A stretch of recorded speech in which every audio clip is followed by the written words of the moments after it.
I am a person, a ball of energy, moving through this universe, trying to figure life out, and I'm kind of having fun doing it.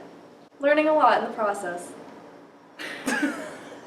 I think my greatest passion would be just experiencing life. I really love exploring and I love adventuring. Lately, change has been a big passion of mine. So stepping out of my comfort zone, which I used to be pretty afraid of, but it's been kind of fun lately. I'm just having fun as this ball of energy in the universe. I used to think, I still kind of think of belonging superficially as fitting in with a group of people. I'm starting to learn and get myself to realize, though, that belonging really does mean belonging with yourself. And I feel like if you're comfortable and you belong with yourself, then I feel like you could fit in no matter where you go or who you're with, because you have that confidence of being yourself and you're not afraid. And in a way that we kind of all belong, just with each other. People, objects, nature, animals. We're all kind of going through life experiencing all these different things. Everyone's going through their own struggles, so we all have that universal struggle of trying to belong. And I feel like that's kind of what brings us together. In a way, that's what makes us all human. I think that depends on the day. Yeah. So sometimes feeling alive is just sitting with myself and being out in nature, or just sitting and getting in a zone playing the piano or playing the guitar or sitting down and drawing, just being with myself and my thoughts and being in the moment. I feel alive a lot then. And then I also feel alive when I do crazy ass things like cliff jumping. Thinking about skydiving gets me really excited too. If you couldn't tell, it's on the list. Traveling to new places makes me feel alive, getting to experience other cultures and other people and getting to see how different we are, but like how similar we are at the same time, even though we're different. Definitely being out in nature too. I feel very alive, because you're just with all the living things too, you know? You're out and you're alive with the trees and you're alive. You're coexisting, you're alive, you know? Yes, I have. I mainly get the flow state with piano. And I do get into a flow state when I'm sitting and I'm playing a song that I already know. But I feel like I get a bit more into a flow state when I'm really learning a song. I get excited about learning new things, just because like you sit there and you practice and you practice and you practice and you try really hard at it, and then all of a sudden you get that one time where you finally get it and you get just this excitement like coming up and through you and coming out your limbs and out your hair and out your toes, out your eyeballs. This also kind of comes into play with falling in love with the process of change, because I mean in a way you're kind of like changing from the state of not knowing how to do something to all of a sudden like mastering it and knowing how to do it. And then once you kind of do it, then you're like, all right, time to start over, time to learn that next piece, and you get to experience it just all over again. It's still fun to sit and play, but it doesn't give you that rush that learning how to do it gives you. I feel like in order to really stick through with something and go through the learning process, you either have to already be in love with what you're doing or learn to love what you're doing. Because you can't force yourself to learn something and be good at it and actually love it if you don't care about the process of it. I don't think you need to be focused on the end result. Like, it's nice getting there. No. I think you should learn to love the process of learning. Like what I was saying with piano before, it's cool to see how you evolve from not knowing how to do something, and then all of a sudden you know how to do it, but you can't get there without sitting there and struggling. And it's kind of cool to sit and think like, wow, I put in all that hard work and all that time, and this is the end result. Like, I did this. This was me. So I think falling in love with the process of learning is key to actually getting to where you want to be, and not focusing on the end result as much. So this is my first time really being like a teacher role. So it definitely is new. It's very scary, because right before class, I'm sitting there and I'm just like, what if I forget everything that I want to do in the song?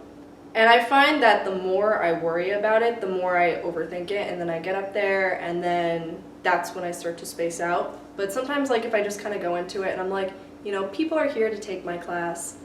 We're here to kind of share each other's energy. That's why people are coming to like a group fitness class. So like people want to be in the presence of other people. I'm learning a lot about myself, taking on this teacher role, and it does give me a lot of anxiety trying to prepare and trying to make sure that everything is like perfect. And then I get up there and I teach, and people are smiling in the front row anyway, and when I mess up I sit there and I laugh at myself, and then people laugh at me in the audience too, and I'm like, we can all laugh at Emily. But it's fun, and this goes back to the whole learning to love the process of learning, which I am learning to do with Elliptica. This is a way that I've been able to create in a way that I haven't been able to before. So I've been able to create music with either piano and guitar, or I've been able to create by sitting down and drawing, or I can do something artistic and creative and I make something there. But this is like creating in a way, and you're also teaching others what you have created, which I haven't done before really. So it's kind of cool to see how I can take something and make it my own, and then teach it to other people and have them get excited about it too. So I'm currently in my second year of physical therapy grad school. And what made me want to get there? Well, I've always loved science, and I love knowing how things work.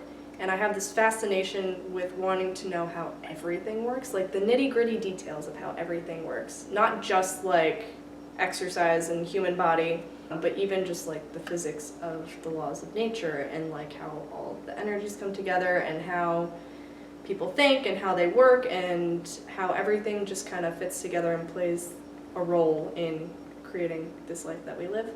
And I also really love being able to help people too. I feel like being able to help people or educate them on things that they didn't know before, it kind of gives you that rush of like learning something new. It's similar to that same rush. It's been one thing sitting and working on like patient cases in school, and then actually getting to work with real patients where you get to see them improve with the exercise program that you've created. Oh, I guess I kind of have like created and taught people stuff before. And then you get to take this program that you created specifically for them, and you get to watch them evolve too over time. During the first week of school, they were just like, all right, who meditates? Like, throw that into your routine, like make sure you guys are taking time for yourself too, and then also using that to apply it to patients, because a lot of patients come to you and a lot of their problems stem from what's going on up in here, and it kind of manifests itself physically. So yes, you get to work with helping people heal physically, but a lot of it has to do with being a therapist, not just a movement therapist, but like also sitting and listening to people. And we're back. Well, I personally believe that we are literally just balls of energy kind of clustered together in one conscious being. And this is what I get really excited about. After learning like all the anatomy of the human body, it really makes you realize that what we're seeing and hearing and feeling is not what's actually out there physically. It really is just our brain creating a mental picture. It's best guess of what we think is out there, so we're able to interact in this world. If you're thinking one way, or if you're thinking negatively for a certain period of time, or you don't feel good about a certain aspect of yourself, that's gonna manifest physically because all energy is connected and everything in the body is connected. Even just like physically from what we can see and feel, and like just the anatomy aspect of it, everything really is connected. So that's why it's cool being able to actually get to work with patients. I'll notice with certain people, if they have a positive outlook about things, they usually are quicker to heal, and they're usually the ones who are more motivated, and they're the ones that you see the best results. And the people that come in who have either just been through a lot or they're not in their best mental place, it usually takes them a bit longer to heal. It's all about your beliefs and what you truly believe at the core, and that's going to manifest itself in your physical world. So one defining moment that I had was, I've moved a lot in my life, around like 15 times, all the way up until like high school, college.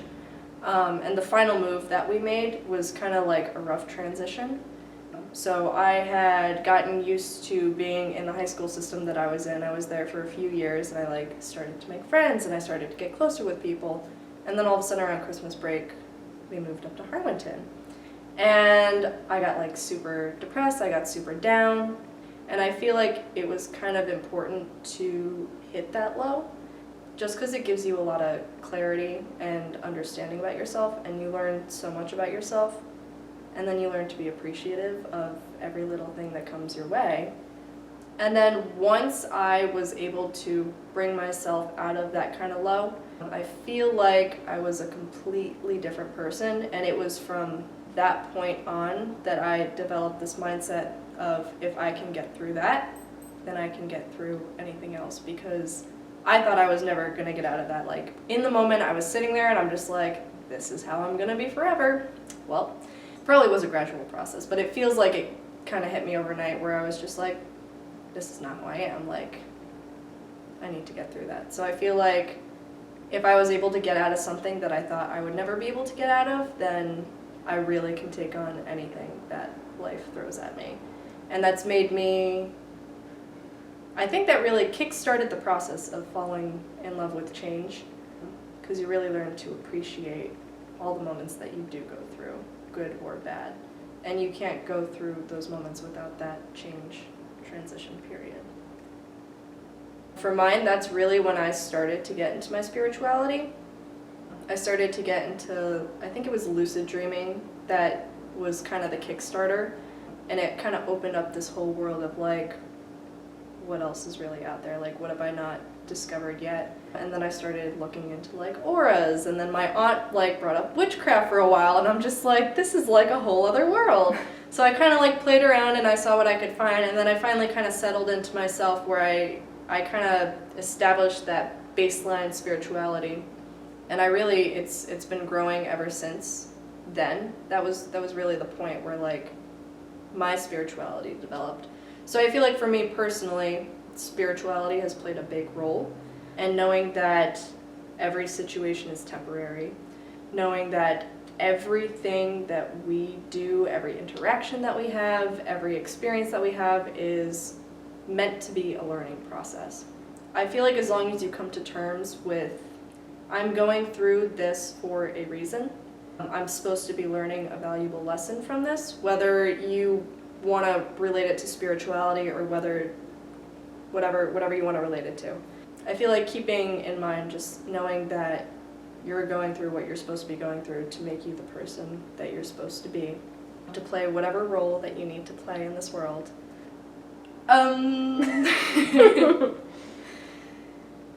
What's the most beautiful thing about me? Okay, I think I know. I think the most beautiful thing about me as a person is my curiosity for everything.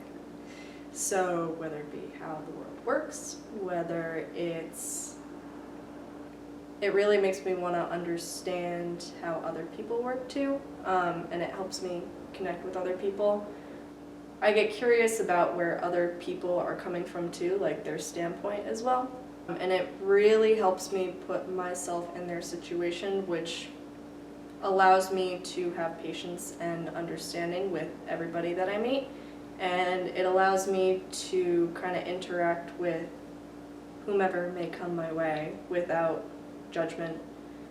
So there are a lot of things that I could think of that I think make me beautiful as a human being, but I think it's that curiosity of how everything works that really drives all of the other, that's like the base of where everything else kind of stems from.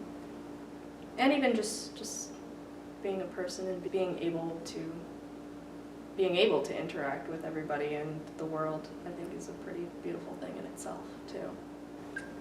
I think having my alone time with just me is very important for revival, because when you're around other people and you're around all of their energies, and that kind of like mixes in with your energy, and you know, you gotta take some time to like be like, get your energy back. Like, this is my energy. Like, I appreciate all of you sharing your energy with me, but now it's time to kind of like cleanse my aura and like come back into being myself.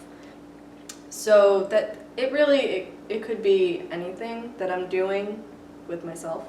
So playing the piano, or going for a hike, or going swimming. Being outside is a big revival strategy.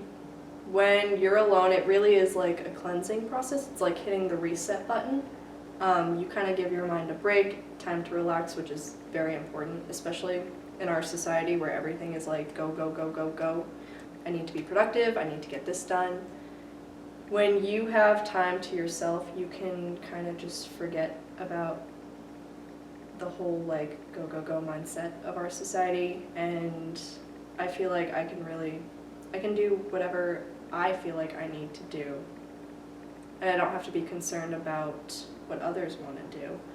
I don't have to be concerned about what I should be doing or where I should be or where I should be going.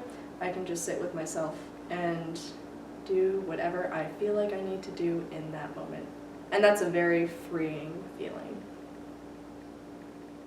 I think the thing that makes me most proud that I've done or created is really just getting myself to the point where I am today, to be completely honest. Because like with what I was saying before, all the struggles that I've been through, it's really, really cool to sit and hit the rewind button in your head and rewatch that process, and you can actually see like, if I didn't go through this, or if I didn't build up the strength and the courage to do this, like, then I wouldn't be exactly where I am right now. And I do love myself very much.